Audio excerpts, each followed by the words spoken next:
Halo adik-adik, hari ini kita akan belajar tentang materi wawancara.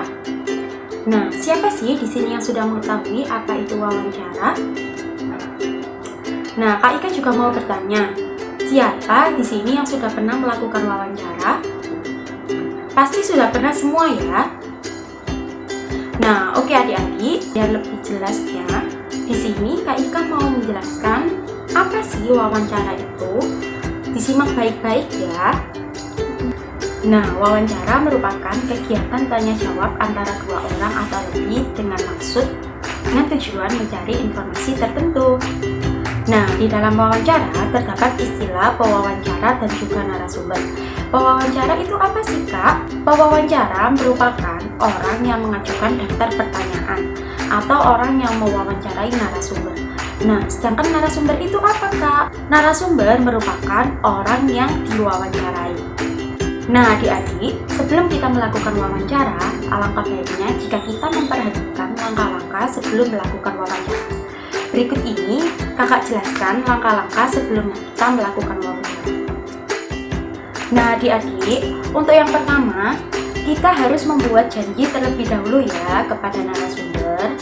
Dan untuk yang kedua, kita harus membuat daftar pertanyaan. Nah, di sini daftar pertanyaan itu tidak luput dari kalimat adik Simba. Nah, adik-adik, siapa yang masih ingat kalimat adik Simba itu apa saja? Iya, kalimat adik Simba itu apa, di mana, kapan, mengapa, dan bagaimana. Dan untuk selanjutnya, untuk nomor 3, kita harus mempersiapkan alat tulis. Dan untuk yang terakhir, jikalau punya, kita harus menyiapkan sebuah kamera.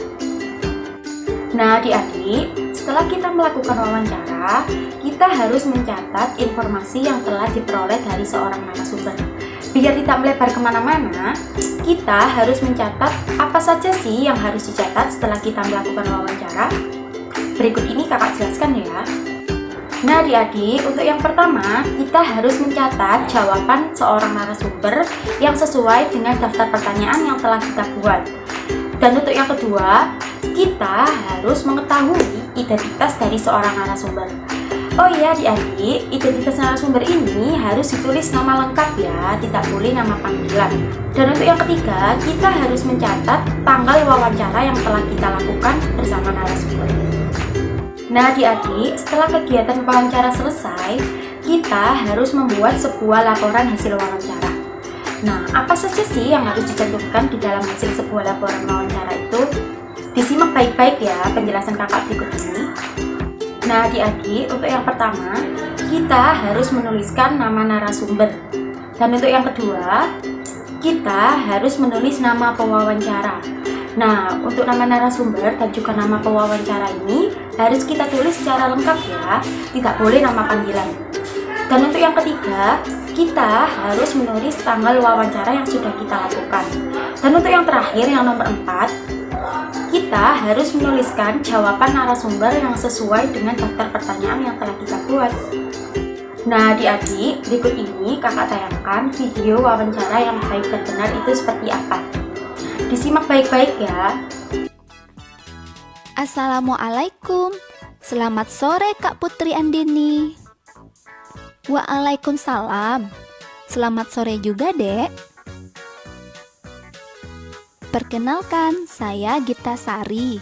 Saya siswa SD 02. Saya ingin mewawancarai kakak tentang makhluk hidup yang ada di sekitar lingkungan kita. Silakan Gita, kakak senang sekali bisa berbagi ilmu. Sebelumnya, bolehkah saya tahu apa hobi kakak?